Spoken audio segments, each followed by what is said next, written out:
GS study with Sanjeev sir YouTube channel पर आपका हार्दिक अभिनंदन है। आज हम लोग आप सबों के बीच एडिटोरिया बीपीएससी बिहार प्राथमिक शिक्षक जिसका 15 सेट था, इससे पहले हम लोग जो है 10 सेट देख लिए थे। तो आज हम 11वां सेट देखेंगे। तो अगर वीडियो अच्छा लगेगा तो लाइक कीजिएगा, सब्सक्राइब कीजिएगा और शेयर कीजिएगा तथा इसी प्रकार का वीडियो देखने के लिए हमारे GS study with Sanjeev sir YouTube channel को सब्सक्राइब कर लीजिएगा और बेल आइकन को प्रेस कर लीजिएगा ताकि नेक्स्ट वीडियो का नोटिफिकेशन आपको मिल सके। तो चलिए वीडियो स्टार्ट करते हैं। ठीक है, 1 नंबर क्वेश्चन है कि करनाल का युद्ध किसके बीच लड़ा गया था? तो ये नादिर शाह और मोहम्मद शाह के बीच में लड़ा गया था। और नेक्स्ट दूसरा नंबर क्वेश्चन है कि दिल्ली सल्तनत के किस शासक द्वारा दुधारी पशुओं पर चराई कर लगाया गया था? तो अलाउद्दीन खिलजी के द्वारा लगाया था। और ये घड़ी कर भी लगाया था जो कि घर पर लगाया गया था। और इसी सुल्तान के टाइम दिल्ली सल्तनत में 50% टैक्स लगाता है, इसको भी याद रखिएगा। और अलाउद्दीन खिलजी तो बाजार नियंत्रण प्रणाली के लिए जाना जाता था।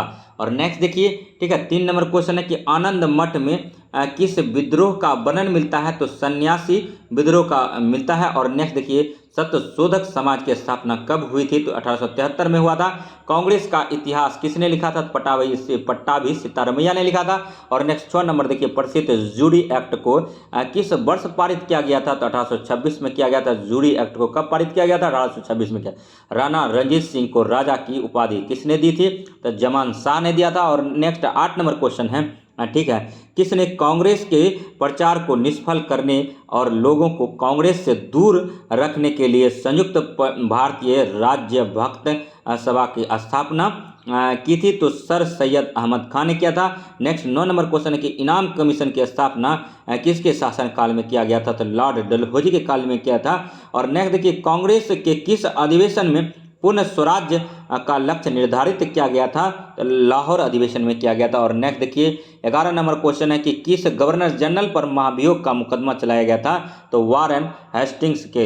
और नेक्स्ट देखिए, 12 नंबर क्वेश्चन है, सभी क्वेश्चन जो है अति महत्वपूर्ण है, वीडियो में बने रहिए। नेक्स्ट देखिए, ILO के प्रथम अधिवेशन 1919 में भारत का प्रतिनिधित्व किसने किया था? तो NM जोशी ने किया था। और नेक्स्ट 13 नंबर है, भारतीय ट्रेड यूनियन कांग्रेस के प्रथम अध्यक्ष कौन थे? तो लाला लाजपत राय थे। 14 नंबर क्वेश्चन है कि सर्वप्रथम किस वर्ष भारत में सिविल सेवा परीक्षा का आयोजन किया गया था? तो 1922 में किया गया था। और नेक्स्ट देखिए, 15 नंबर क्वेश्चन है, ब्रिटिश संसद में भारतीय स्वतंत्रता विधेयक को कब प्रस्तुत किया गया था? तो 4 जुलाई 1947 को किया गया था। और 16 नंबर है कि भारत छोड़ो आंदोलन के समय इंग्लैंड का प्रधानमंत्री कौन था? तो विंस्टन चर्चिल था। और 17 नंबर क्वेश्चन है कि क्रिप्स मिशन को निम्नलिखित में से किसने उत्तर दिनांकित चेक कहकर आलोचना की थी? तो महात्मा गांधी ने। और मुस्लिम लीग ने किस वर्ष मुक्ति दिवस मनाया था?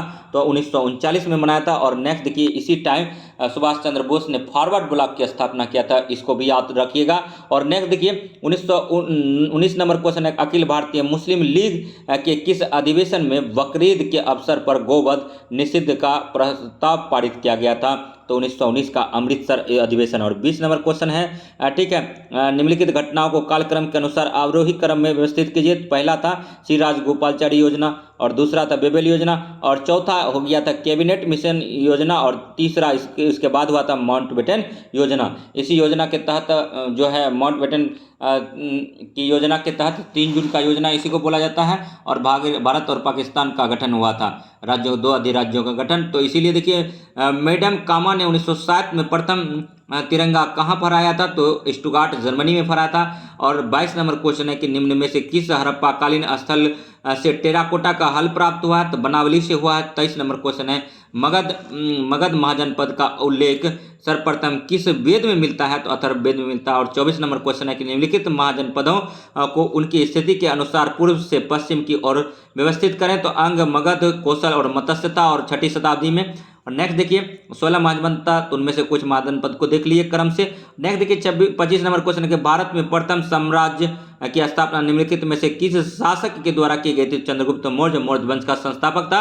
इसका प्रधानमंत्री चाणक्य कौटिल्य विष्णुगुप्त था। और नेक्स्ट देखिए, सोने के सिक्के जारी करने वाला पहला गुप्त राजा कौन था? तो चंद्रगुप्त प्रथम था। और नेक्स्ट 27 नंबर क्वेश्चन है कि हर्षवर्धन प्रशासन के संबंध में गलत कथन का चयन कीजिए।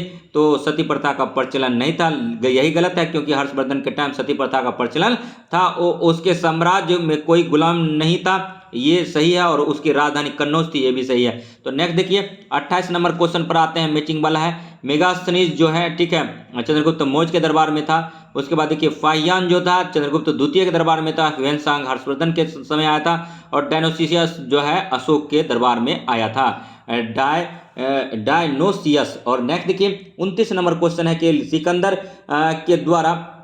सिकंदर के द्वारा भारत विजय का अभियान किस वर्ष किया गया था? तो 326 ईस्वी में किया गया था। सूर्य सिद्धांत किसने लिखा था? तो आर्यभट्ट ने लिखा था। और 31 नंबर क्वेश्चन पर आ गए हैं, वीडियो में बने रहिए। सभी क्वेश्चन जो अति महत्वपूर्ण है। विश्व विरासत संधि पर भारत ने किस वर्ष हस्ताक्षर किया था? तो 1976 में किया था। और 32 नंबर क्वेश्चन देखिए, भारत का पहला परमाणु रिएक्टर निम्नलिखित में से कौन सा था? अप्सरा था। और 33 नंबर क्वेश्चन, अंतर्राष्ट्रीय श्रम संगठन का मुख्यालय कहाँ स्थित है? जिनेवा में। और नेक्स्ट 34 नंबर क्वेश्चन देखिए, उदय भूमि निम्न में से किस महापुरुष की समाधि स्थल है? तो के.आर. नारायणन का है। और नेक्स्ट 35 नंबर क्वेश्चन है, देश का सर्वोच्च वीरता पुरस्कार निम्नलिखित में से कौन सा है? तो परमवीर चक्र है। और 36 नंबर है, निम्नलिखित राज्यों के समूह में से किस एक समूह का समुद्र तट अरब सागर से सीमा साझा करती है? तो कर्नाटक, केरल और गुजरात का करता है। और नेक्स्ट देखिए 37 नंबर क्वेश्चन है, केचुआ को किसानों का मित्र माना जाता है, इसीलिए निम्नलिखित में से सही कारणों का चुनिए। तो देखिए पहला तो कारण ये हो गया, केचुआ मृत पत्तियों और पौधों को खाते हैं तथा इसके मल से जमीन उपजाऊ बनाते हैं, तो ये कथन तो सही है। तीसरा कथन पर आते हैं, देखिए केचुए खेत की मिट्टी को छिद्र युक्त बनाते हैं जिससे जमीन हल्की होती है, तो ये भी सही है। और चौथा कथन पर आते हैं, केचुए द्वारा बनाए गए छेदों से जमीन को आसानी से हवा पानी मिल जाती है, ऑक्सीजन मिल जाता है, तो ये भी सही है। तो 1, 3, 4 सही था। और नेक्स्ट देखिए 38 नंबर क्वेश्चन है कि प्राथमिक स्तर पर भाषा सिखाने का अर्थ है? तो भाषा का प्रभावी प्रयोग। और 39 नंबर क्वेश्चन है कि कहानियां बच्चों के भाषा विकास के किस पक्ष को सर्वाधिक प्रभावित करती है? तो कल्पनाशीलता एवं सृजनात्मकता। और नेक्स्ट देखिए 40 नंबर क्वेश्चन पर हैं, ठीक है, अक्टूबर 2022 में डेनमार्क के फाउंडेशन फॉर एनवायरनमेंट एजुकेशन द्वारा भारत के किस राज्य या केंद्र शासित प्रदेश के 2 समुद्री तटों को ब्लू फ्लैग का प्रदान किया गया है? तो लक्षद्वीप को दिया गया है, याद रखिए। और नेक्स्ट देखिए नेक्स्ट जो है 41 नंबर क्वेश्चन पर आते हैं। 41 नंबर क्वेश्चन क्या कहता है, वीडियो में बने रहिए। अगर वीडियो अच्छा लग रहा हो तो GS study with Sanjeev sir YouTube channel को like and subscribe and share कीजिए। नेक्स्ट देखिए 41 नंबर क्वेश्चन है कि हाल ही में प्रधानमंत्री नरेंद्र मोदी ने भारत के किस शहर में महाकाल लोक गलियारा परियोजना के लिए पहले चरण का उद्घाटन किया है? तो उज्जैन। और क्षिप्रा नदी तट पर उज्जैन शहर बसा हुआ है। और नेक्स्ट देखिए 42 नंबर क्वेश्चन की हर घर गंगा जल योजना के संबंध में निम्नलिखित में से कौन सा कथन सही नहीं है? तो देखिए यह योजना बिहार सरकार द्वारा जल जीवन हरियाली मिशन के तहत शुरू की गई है। और मतलब इसका पहला चरण राजगीर में शुरू किया गया है तथा दूसरा चरण नवादा में लागू किया जाएगा। और इसके तहत प्रत्येक लाभार्थी को पीने और घरेलू उद्देश्य के लिए प्रतिदिन 135 लीटर गंगा जल प्राप्त होगा, इसमें से कोई नहीं। तो इसका एक्सप्लेनेशन देखते हैं, ठीक है, ये 42 नंबर क्वेश्चन है। 42 नंबर क्वेश्चन का एक्सप्लेनेशन देखते हैं, इंपॉर्टेंट क्वेश्चन है। इसमें देखिए इसमें क्या कह रहा है एक्सप्लेनेशन में, इनमें से कोई नहीं इसका आंसर दिया जा रहा था। तो ये क्यों दिया जा रहा था, अब देखिए, अब बात को समझते हैं। उपयुक्त दिए गए सभी कथन सही हैं। तो देखिए इस योजना के तहत गंगा नदी का पानी राजगीर, बोधगया तथा नवादा में पहुंचाया जाएगा, एक सही था। और इस योजना की शुरुआत 27 नवंबर 2022 को राजगीर से और 28 नवंबर को 2022 को गया एवं बोधगया से की गई थी। और पहले चरण में राजगीर, गया, बोधगया में लागू होगा तथा 7.5 लाख घरों में पानी की आपूर्ति करेगा। और दूसरे चरण को नवादा में 2023 में लागू किया जाएगा। दूसरे चरण कहाँ लागू होगा? तो नवादा में होगा। इसीलिए कहते हैं कि इसमें देखिए पहला चरण कहाँ से चालू हुआ था, अति महत्वपूर्ण हो जाता है। तो पहला चरण जो है बोधगया तथा नवादा में पहुंचाया जाएगा, लेकिन ठीक है इस योजना के तहत पहुंचाया जाएगा वहाँ। इसकी शुरुआत 27 नवंबर 2022 को राजगीर, पहला तो राजगीर से हुआ था। और राजगीर से कब हुआ था? तो 2022 में हुआ था। गया एवं बोधगया में सप्लाई किया जाएगा, राजगीर से हुआ था। और दूसरा चरण कहाँ से हुआ था? तो नवादा से हुआ था। ये 2 चरण राजगीर और नवादा याद रखिएगा और आपका काम हो जाएगा। 42 नंबर पर आते हैं। नेक्स्ट देखिए 43 नंबर क्वेश्चन है। नेक्स्ट 43 नंबर क्वेश्चन क्या कहता है कि ड्रोन के माध्यम से दवाइयाँ पहुंचाने के लिए भारत का पहला ड्रोन स्टेशन कहाँ स्थापित किया गया है? तो मेघालय में किया गया। मेघालय को मेघों का घर बोलते हैं। मेघालय के मानसरोवर में सर्वाधिक वर्षा होती है। मेघालय में ड्रोसरा पाया जाता जो कीट भक्षी पौधा है। मेघालय की मिट्टी में नाइट्रोजन का अभाव है। मेघालय में ठीक है वर्षा ज़्यादा होता है, ये भी याद रखिएगा। नेक्स्ट देखिए 44 नंबर क्वेश्चन है कि नवंबर 2022 में प्रधानमंत्री नरेंद्र मोदी ने किस शहर में स्टेच्यू ऑफ प्रॉस्पेरिटी का अनावरण किया है? तो बेंगलुरु याद रखिएगा। और अति महत्वपूर्ण क्वेश्चन है, करंट का है। नवंबर 2022 में प्रधानमंत्री नरेंद्र मोदी ने किस शहर में स्टेच्यू ऑफ प्रॉस्पेरिटी का अनावरण किया है? तो बेंगलुरु में किया है। और नेक्स्ट 45 नंबर क्वेश्चन है, टाइम्स मैगजीन द्वारा पर्सन ऑफ द ईयर 2022 किसे चुना गया है? व्लादिमीर जेलेंस्की को चुना गया है पर्सन ऑफ द ईयर 2022। किसे चुना गया है? व्लादिमीर जेलेंस्की को चुना गया है पर्सन ऑफ द ईयर 2022। किसे चुना गया है? तो व्लादिमीर जेलेंस्की को चुना गया है। और नेक्स्ट देखिए कि 2022 में प्रधानमंत्री नरेंद्र मोदी ने स्टेच्यू ऑफ प्रॉस्पेरिटी कहां अनावरण किया है? बेंगलुरु में। दोनों क्वेश्चन अति महत्वपूर्ण था, इसीलिए दोबारा पढ़ दिए, कई बार पढ़ दिए। नेक्स्ट देखिए 46 नंबर क्वेश्चन है, निम्नलिखित में से कौन सी संरचना केवल पौधों की कोशिकाओं में पाए जाते हैं और पशु कोशिकाओं में नहीं पाए जाते हैं? तो क्लोरोप्लास्ट। नेक्स्ट देखिए 47 नंबर क्वेश्चन पर आते हैं, जीन क्या है? डीएनए का एक खंड जो एक प्रोटीन के लिए कोड करता है। और नेक्स्ट 48 नंबर है, किस प्रकार के कोशिकाएं विभाजन में 2 समान संतति कोशिकाएं डॉट सेल का निर्माण होता है? तो माइटोसिस में होता है। और 49 नंबर है, किस वैज्ञानिक ने उपार्जित लक्षणों की वंशागति सिद्धांत का विचार प्रतिपादित किया था? तो जीन बेस्टिस्ट लेमार्क ने किया था। और नेक्स्ट देखिए 50 नंबर क्वेश्चन है, सभी क्वेश्चन जो है अति महत्वपूर्ण है। देखिए 50 नंबर क्वेश्चन की कर्बाहट के लिए मानव जीव का संवेदनशील क्षेत्र है तो पीछे का भाग। कर्बाहट के लिए पीछे का भाग, कर्बाहट के लिए मानव जीव का पीछे का भाग होता है। और नेक्स्ट देखिए 51 नंबर क्वेश्चन है कि एक स्वस्थ वयस्क मनुष्य के रक्त का कुल मात्रा होता है 5 से 6 लीटर। ये भी बीपीएससी प्रीलिम्स का क्वेश्चन डायरेक्ट हुबहू पूछ दिया गया है। और देखिए 52 नंबर है, महिला सेक्स हार्मोन है एस्ट्रोजन, ये भी बीपीएससी प्रीलिम्स का क्वेश्चन है। और 53 नंबर है, टाइफाइड एवं कॉलरा विशिष्ट उदाहरण जल जन रोग, ये भी बीपीएससी प्रीलिम्स का डायरेक्ट क्वेश्चन है। और नेक्स्ट देखिए ठीक है 54 नंबर है, प्रोकैरियोटिक कोशिकाओं की साइटोप्लाज्मिक झिल्ली किसकी बनी होती है? तो फास्फोलिपिड्स का बना होता है। और 55 नंबर है, एसआई प्रणाली में मूल इकाई और व्युत्क्रम इकाई के बीच का अंतर है। तो मूल इकाई माप की मूलतः इकाइयां हैं, जबकि व्युत्क्रम इकाई मूलर इकाइयों के संयोजक हैं। और नेक्स्ट देखिए विद्युत चुंबकीय तरंग का वेग होता है 3 × 10⁸ मीटर सेकेंड होता है। और नेक्स्ट देखिए 57 नंबर, निम्नलिखित में से कौन सा नियम बताता है कि एक वस्तु स्थित अवस्था में रहेगी और गतिमान वस्तु एक स्थिर वेग के साथ गति में जारी रहेगा और जब तक कि असंतुलित बल द्वारा कार्य नहीं किया जाता है? तो न्यूटन का पहला नियम। और नेक्स्ट देखिए ठीक है, नेक्स्ट कह रहा है कि 58 नंबर, घर्षण के संबंध में निम्नलिखित में से कौन सा कथन सत्य है? तो घर्षण सदैव वस्तु की गति का विरोध करता है। और नेक्स्ट देखिए 59 नंबर क्वेश्चन है, किसी बंद पात्र में गैस है तो गैस में तापमान और दबाव के बीच का संबंध होगा। तो जैसे जैसे तापमान बढ़ता है दबाव बढ़ता है। और नेक्स्ट देखिए 60 नंबर है, दृश्य प्रकाश विजुअल लाइट के किस रंग की तरंग दैर्घ्य सबसे कम होता है? तो बैगनी का तरंग दैर्घ्य सबसे कम होता है, याद रखिए। और नेक्स्ट देखिए 61 नंबर क्वेश्चन है कि किसी वस्तु का आकार उसके द्वारा उत्पन्न ध्वनि को कैसे प्रभावित करता है? तो किसी वस्तु का आकार उसके द्वारा उत्पन्न ध्वनि की आवृत्ति और आयाम को प्रभावित कर सकता है। और नेक्स्ट देखिए 62 नंबर क्वेश्चन है, जब विद्युत ऊर्जा को ऊष्मा ऊर्जा में परिवर्तित किया जाता है तो ऊष्मा गतिकी यानी थर्मोडायनामिक्स का कौन सा नियम लागू होता है? तो ऊष्मा गतिकी का पहला नियम।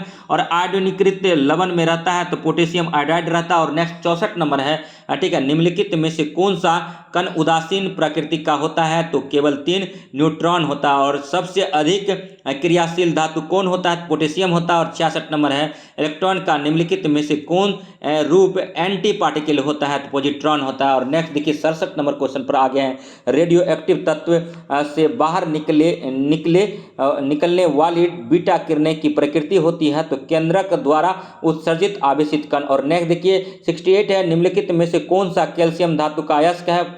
फ्लोरास्पर है। और नेक्स्ट देखिए 69 नंबर है, सिरके में कौन सा अम्ल मौजूद होता है? तो एसिटिक अम्ल होता है। और 70 नंबर है, वायु में किस गैस की मात्रा सबसे अधिक होती है? तो नाइट्रोजन का होता है। कितना होता है? 78.08% होता है। और नेक्स्ट देखिए 71 नंबर क्वेश्चन करते हैं कि निम्नलिखित में से किस अनुच्छेद के अंतर्गत वित्त आयोग के गठन का प्रावधान है? तो आर्टिकल 280 और 5 साल के लिए राष्ट्रपति करता है। और नेक्स्ट देखिए 72 नंबर क्वेश्चन है कि निम्नलिखित में से संताल, डोगरी, मैथिली तथा बोडो को किस संशोधन के द्वारा 8वीं अनुसूची में शामिल किया गया था? तो इसका जो है 92वां संविधान संशोधन 2003 में किया गया था, याद रखिएगा। मूल संविधान में बात करें तो कुल 14 भाषा था। वर्तमान संविधान में 8वीं अनुसूची में कितने भाषा हैं? तो 22 भाषा है, जिसमें कि अंग्रेजी और भोजपुरी शामिल नहीं किया गया है, यह याद रखेंगे। और नेक्स्ट देखिए 73 नंबर क्या है, किस अनुच्छेद के तहत आपातकाल के दौरान राष्ट्रपति के आदेश द्वारा अनुच्छेद 19 में वर्णित मौलिक अधिकार का स्वतः निलंबन हो जाता है? तो अनुच्छेद 358 के द्वारा। और नेक्स्ट देखिए 74 नंबर क्वेश्चन पर आए हैं, मौलिक अधिकार के उल्लंघन होने पर इसकी सुनवाई करने की शक्ति किसे प्राप्त है? तो उच्च न्यायालय और सर्वोच्च न्यायालय को प्राप्त है। और नेक्स्ट देखिए 75 नंबर क्वेश्चन पर है, ठीक है, निम्नलिखित में से किस की नियुक्ति राज्यपाल द्वारा की जाती है लेकिन उसे हटाने का अधिकार राष्ट्रपति को है? राज्य लोक सेवा आयोग के अध्यक्ष। और नेक्स्ट देखिए अभी यूपीएससी का अध्यक्ष कौन है? तो मनोज सोनी है, याद रखिएगा। और नेक्स्ट देखिए 76 नंबर क्वेश्चन कहता है, निम्नलिखित में से कौन लोकसभा और राज्यसभा की संयुक्त बैठक बुला सकता है? तो राष्ट्रपति बुलाता है। और 77 नंबर क्वेश्चन कहता है, पंचायती राज व्यवस्था को लाने का मूल उद्देश्य था? तो सत्ता का विकेंद्रीकरण। और नेक्स्ट देखिए 78 नंबर क्वेश्चन कहता है, 92 नंबर की संविधान संशोधन अधिनियम 2003 द्वारा संविधान की 8वीं अनुसूची में कौन सी भाषा नहीं जोड़ी गई है? तो नेपाली नहीं जोड़ा गया। 79 नंबर क्वेश्चन है, निम्न में से कौन से ऐसे प्रधानमंत्री रहे हैं जो पद ग्रहण करते समय संसद के किसी भी सदन के सदस्य नहीं रहे? तो पीवी नरसिंहा राव, जबकि अटल बिहारी वाजपेयी थे, राजीव गांधी और वीपी सिंह थे। Next PV Narasimha Rao answer हो जाएगा। और नेक्स्ट देखिए सभी क्वेश्चन जो अति महत्वपूर्ण है, GS study with Sanjeev sir YouTube channel से बने रहिए, मिलते हैं, ठीक है। और 80 नंबर क्वेश्चन लेकर आप सबों के बीच हाजिर हैं। तो देखिए 80 नंबर क्वेश्चन है, ठीक है, मौलिक अधिकार और राज्य के नीति निर्देशक सिद्धांत की भिन्नता के संबंध में कौन सा कथन गलत है? तो इनमें देखिए इस क्वेश्चन का जो है डायरेक्ट एक्सप्लेनेशन देख लेते हैं, ठीक है, और डिटेल में समझ पाएंगे चीज़ों को, क्योंकि इसमें आंसर दे रहा है इनमें से कोई नहीं। 80 नंबर पे आते हैं और 80 नंबर क्या कहता है, देखते हैं चीज़ों को। जब तक एक्सप्लेनेशन के साथ नहीं समझेंगे, एक्सप्लेन करके, तो हमारे लिए थोड़ा कठिनाई होगी। और नेक्स्ट देखिए आपके लिए भी कठिनाई होगी। और नेक्स्ट देखिए, ठीक है, 80 नंबर है कि इनमें से कोई नहीं। देखिए नीति निर्देशक सिद्धांत परिवर्तनीय है, ध्यान दीजिए, नीति निर्देशक सिद्धांत परिवर्तनीय है जबकि मौलिक अधिकार परिवर्तनीय है, ठीक है। और नेक्स्ट देखिए, नीति निर्देशक सिद्धांत के तत्वों को आयरलैंड के संविधान से लिया गया है, यानी डीपीएसपी को कहाँ से लिया गया है? तो आयरलैंड के संविधान से लिया गया है। और नेक्स्ट देखिए पॉइंट है, राज्य के नीति निर्देशक सिद्धांत मौलिक अधिकारों से अलग हैं। नीति निर्देशक सिद्धांत परिवर्तनीय नहीं है जबकि मौलिक अधिकार परिवर्तनीय हैं। और नेक्स्ट देखिए, मौलिक अधिकार राजनीतिक लोकतंत्र को सुनिश्चित करता है जबकि राज्य की नीति निर्देशक सिद्धांत सामाजिक और आर्थिक लोकतंत्र को सुनिश्चित करता है। आपातकाल के दौरान कुछ मौलिक अधिकार निलंबित हो सकते हैं जब राज्य के नीति निर्देशक तत्व निलंबित नहीं किए जा सकते हैं। तो इसीलिए इसका आंसर इनमें से कोई नहीं हो गया, आप समझ गए होंगे। 80 नंबर क्वेश्चन। अब 81 देखेंगे, वीडियो में बने रहिए। 81 क्या कहता है दोस्तों, देखिए, ठीक है, 81 कहता है, ठीक है, 81 क्या कहता है,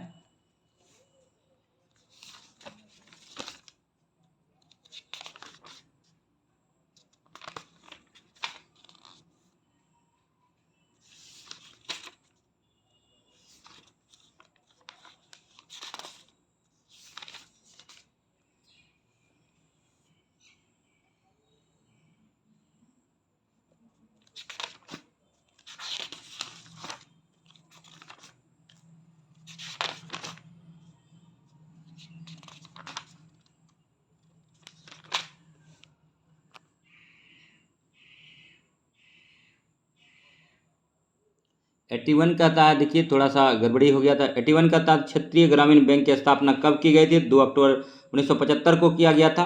क्षेत्रीय ग्रामीण बैंक मतलब, ठीक है, इसका स्थापना कब हुआ था? 2 अक्टूबर 1975 को हुआ था। और 82 नंबर है कि बिहार की कुल आबादी का लगभग 75% पूर्ण गरीबी में जीवित हैं क्या है? तो पहला है कि बिहार में मौजूद और संभावित दोनों तरह के प्राकृतिक संसाधन की कमी है। दूसरा कंडीशन है बिहार में सबसे अधिक प्रजनन दर है और बिहार का जनसंख्या घनत्व भी बहुत ज़्यादा 1106 प्रति वर्ग किलोमीटर है। और देखिए नेक्स्ट 83 नंबर है, ठीक है, दुर्गापुर, भिलाई और राउरकेला के इस्पात संयंत्र निम्नलिखित में से किस पंचवर्षीय योजना के तहत स्थापित किए गए हैं? द्वितीय पंचवर्षीय योजना। और 84 नंबर है कि केंद्रीय बजट 2023 के अनुसार आज की तारीख में भारत में प्रति व्यक्ति आय कितनी है? प्रति वर्ष 1.97 लाख रुपए है। और 85 नंबर क्वेश्चन है कौन सा केंद्रीय मंत्रालय MSE क्लस्टर विकास कार्यक्रम लागू करता है? तो गृह मंत्रालय करता है। और 86 नंबर है भारत में जब एल नीनो का प्रभाव होता है तो निम्न में से कौन सी घटनाएं होती है? भारत के दक्षिणी पूर्वी एशिया क्षेत्र में भारी वर्षा की स्थिति उत्पन्न होती है। और नेक्स्ट देखिए 87 नंबर क्वेश्चन है, सभी क्वेश्चन अति महत्वपूर्ण है, वीडियो में बने रहिए। देखिए निम्नलिखित राज्य में से उस क्षेत्र से जुड़े जनजाति के मिलान असत्य है। तो टोड जो है केरल में, जबकि भील कर्नाटक में है, खासी मेघालय में। गारो खासी जनता कहाँ है? मेघालय में है। ये सब क्या है? जनजाति है। टोड केरल, यही गलत है। और नेक्स्ट देखिए 88 नंबर क्वेश्चन पर आए, निम्नलिखित में से भारत के किस राज्य में केंद्र शासित प्रदेश जनजातीय समुदाय नहीं पाया जाती है? तो हरियाणा में नहीं पाया जाता है। और नेक्स्ट 89 नंबर क्वेश्चन है, निम्नलिखित में से भारत में आने वाली सबसे पहला प्रजाति समूह कौन सा था? निग्रो था। 90 नंबर क्वेश्चन है, जनसंख्या 2021 के अनुसार भारत में जनजातीय का सही क्रम निम्न में से कौन सा है? तो सबसे 1 नंबर पर भील है, गोंड है, संताल। तो देखिए, ठीक है, भारत के वर्तमान में जो है सबसे जनजातियों की संख्या किस जनजाति की सबसे ज़्यादा है? तो भील का है। नेक्स्ट देखिए 91 नंबर क्वेश्चन है कि बिहार राज्य के कुल कितने जिले पश्चिम बंगाल राज्य के साथ सीमा साझा करता है? तो 3 है। और नेक्स्ट देखिए 92 नंबर क्वेश्चन पर आते हैं, निम्नलिखित में से स्वर्णिम चतुर्भुज योजना के अंतर्गत किन राज्य महानगरों से जोड़ा गया है? तो मुंबई, कोलकाता, चेन्नई और बंगलोर। इस क्वेश्चन को बीपीएससी प्रीलिम्स में पूछा गया है। नेक्स्ट देखिए 93 नंबर क्वेश्चन है, वित्तीय वर्ष 2022-23 के दौरान भारत में राष्ट्रीय राजमार्ग की कुल लंबाई निम्नलिखित में से क्या है? इसको याद रखना पड़ेगा, 144,634 kilometre, 144,634 kilometre, 144,634 kilometre, 144,634 kilometre, last में 34 है, याद रखिए किलोमीटर में। और नेक्स्ट देखिए 94 नंबर है, निम्नलिखित में से किस उद्योग में सर्वाधिक संख्या में महिलाएं कार्यरत है? तो चाय उद्योग में। और 95 नंबर है, निम्न में से कौन सा व्यक्ति स्टील मैन ऑफ इंडिया के रूप में विख्यात है? जमशेद जे ईरानी, याद रखिएगा। और नेक्स्ट देखिए, ठीक है, और नेक्स्ट देखिए इस क्वेश्चन में थोड़ा सा डाउट लगता है, 95 का बना रही है, थोड़ा देखते हैं 95, ठीक है, और क्योंकि गलत जानकारी नहीं लेना चाहिए। 95 नंबर क्वेश्चन देखते हैं, थोड़ा सा डाउट हुआ है तो क्लियर होगा, ठीक है, उसके बाद फिर आपके साथ साथ हम भी सीखते हैं, ठीक है। देखिए ये 95 नंबर, जमशेद जे ईरानी, यही है, जमशेद जे ईरानी को स्टील मैन ऑफ इंडिया कहा जाता है। इसका हाल ही में 86 वर्ष की उम्र में निधन हो गया। इस वर्ष 1997 में क्वीन एलिजाबेथ द्वितीय द्वारा मानद नाइटहुड से सम्मानित किया गया तथा भारत सरकार द्वारा वर्ष 2007 में पद्म विभूषण प्रदान किया गया था इनको। जमशेद जी ईरानी आयरन मैन के नाम से जानते हैं, ये सही बात है। ये क्वेश्चन देखिए, आयरन मैन के नाम से जानते हैं जमशेद जी ईरानी को। 95 नंबर का क्वेश्चन था। आते हैं पुनः से 95 नंबर पर। अगर वीडियो अच्छा लग रहा हो तो लाइक कीजिए, सब्सक्राइब कीजिए GS study with Sanjeev sir YouTube channel को। और नेक्स्ट देखिए जमशेद जी ईरानी 95 नंबर, ठीक है। और नेक्स्ट देखिए, निम्न में से कौन सा व्यक्ति स्टील मैन ऑफ इंडिया के नाम से जाने जाते हैं? जमशेद जी ईरानी, स्टील मैन ऑफ इंडिया के नाम से जमशेद जी ईरानी। माउंटेन मैन ऑफ बिहार के नाम से कौन जाना जाता है? इनका जन्म जो है गया जिले में हुआ था। इसको आप लोग दशरथ मांझी को माउंटेन मैन के नाम से जाने जाते हैं। बिहार के माउंटेन मैन के नाम से कौन जाने जाते हैं? दशरथ मांझी जाने जाते हैं। और भारतीय इस्पात प्राधिकरण लिमिटेड सेल की स्थापना कब की गई थी? तो 1974 में किया गया था। एनटीपीसी का 1975 में किया गया था। सीआईएल का 1975 में किया गया था। तमाम जानकारी को साझा किए। और नेक्स्ट देखिए, नेक्स्ट जो है, ठीक है, 97 नंबर क्वेश्चन पे आते हैं। भारत का औसत समुद्र तल का मापन निम्नलिखित में से किस स्थान से किया जाता है? तो चेन्नई से किया जाता है। चेन्नई में एक बंदरगाह है जो कि चेन्नई एक कृत्रिम बंदरगाह है। पूछा जाता है एग्जाम में, विशाखापत्तनम सबसे गहरा बंदरगाह है, तो दोनों को याद रखिएगा। नेक्स्ट 98 नंबर है कि भारत निम्नलिखित में से कितने देशों के साथ अपना स्थलीय सीमा साझा करता है? तो 7 देशों के साथ करता है। सबसे ज़्यादा जो है बांग्लादेश 96 किलोमीटर करता है और सबसे कम 106 किलोमीटर अफगानिस्तान के साथ करता है। और नेक्स्ट जो है बांग्लादेश के बाद दूसरा स्थान चाइना का है। और नेक्स्ट देखिए, ठीक है, स्थलीय जलीय मार्ग से 2 देश के साथ करता है, श्रीलंका और मालदीव का करता है। इनके बारे में भी जानकारी रिसोर्स आप गूगल क्रोम पे सर्च कीजिए। नेक्स्ट देखिए, पाक जलडमरू मध्य भारत और श्रीलंका के बीच में है। नेक्स्ट 99 नंबर क्वेश्चन करते हैं कि कृषि मंत्रालय के द्वारा भारत के कृषि जलवायु प्रदेशों को कितने प्रदेशों में विभाजित किया गया? तो 15 में किया गया। और 100 नंबर क्वेश्चन है, आज के सेशन का लास्ट क्वेश्चन है, ठीक है, निम्नलिखित में से थोरियम उत्पादन में भारत का सबसे अग्रणी क्षेत्र कौन सा है? तो केरल है। केरल मसालों का बगीचा बोला जाता है। शांति घाटी केरल में है और मालाबार तट भी केरल में है, याद रखिए। और केरल जो है नदी नालियों का राज्य है। और नेक्स्ट देखिए, केरल में क्या है कि केरल में टेपिकोआ पाया जाता है, याद रखिए, टेपिकोआ पाया जाता है। और सभी जानकारी आपके सामने साझा किए। अगर वीडियो अच्छा लगा हो तो GS study with Sanjeev sir YouTube channel को सब्सक्राइब कीजिए। देखिए मतलब व्यूज ज़्यादा जाता है, सब्सक्राइबर कम है, तो थोड़ा सा आप लोगों से रिक्वेस्ट है कि सेशन को शेयर भी कीजिए और सब्सक्राइब कर दीजिए, ठीक है, सब्सक्राइब कर दीजिए प्लीज़। देखिए आप अभी एग्ज़ाम जो है तकरीबन 38-39 दिन है, तो अगर आप कहेंगे तो और भी तरह तरह जो कहेंगे वीडियो लाते रहेंगे, ठीक है। और थोड़ा सा क्या होता है कि लॉन्ग टर्म वीडियो बनाते हैं तो वीडियो मोबाइल को पकड़ने में थोड़ा सा हिल डुल जाता है, तो उसको थोड़ा जो है इग्नोर कीजिए। बाकी सब चीज़ कंटेंट तो देने में हम कोई भी कसर नहीं छोड़ रहे हैं। कंटेंट जिस लायक का एग्ज़ाम है उसी लायक दिया जाएगा। अगर इससे हार्ड कर देंगे, जैसे आज का साइंस जो किए हैं थोड़ा सा हार्ड है, अगर आप उसकी प्रकृति देखेंगे तो आप कहेंगे कि सर कितना हार्ड कर दिए हैं। लेकिन देखिए कुछ कहते हैं कि बच्चा वाला क्वेश्चन है तो इसीलिए ऐसा करना पड़ता है। तो आज का साइंस का सेशन ज़रूर देखिएगा। और नेक्स्ट जो है इस सेट में टोटल जो है, ठीक है, 20 प्रैक्टिस सेट था, जिसमें से आज 11 हो गया। और ये जो है एडिटोरिया का प्रैक्टिस सेट था, सॉरी इसमें जो है 14 सेट था। इसमें जो है टोटल 15 सेट है, 14 सेट तो मॉडल प्रैक्टिस सेट था और एक सेट जो था भाषा का मॉडल प्रैक्टिस सेट था। 14 में से जो है आपका 11 सेट हो गया, ठीक है। उसके बाद फिर 12 सेट करेंगे।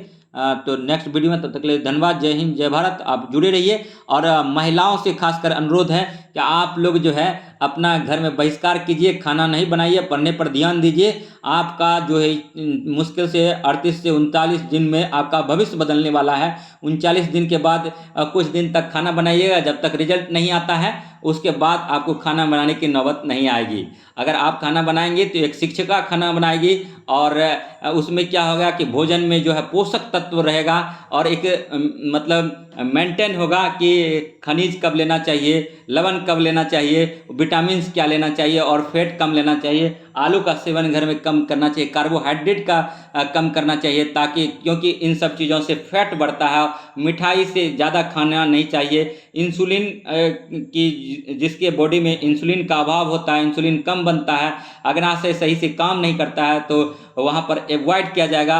और चाय में जैसे कि कुछ जैसे कि पदार्थ मिलते हैं, चाय का भी अल्प सेवन किया जाएगा। तो इन तमाम जानकारी को आप एक योग्य शिक्षक बन के आप अगर अपने परिवार में रखेंगे तो निस्संदेह आपको परिवार में भी सम्मान मिलेगा और स्कूल में भी मिलेगा, और आप एक योग्य शिक्षिका बन जाएंगे।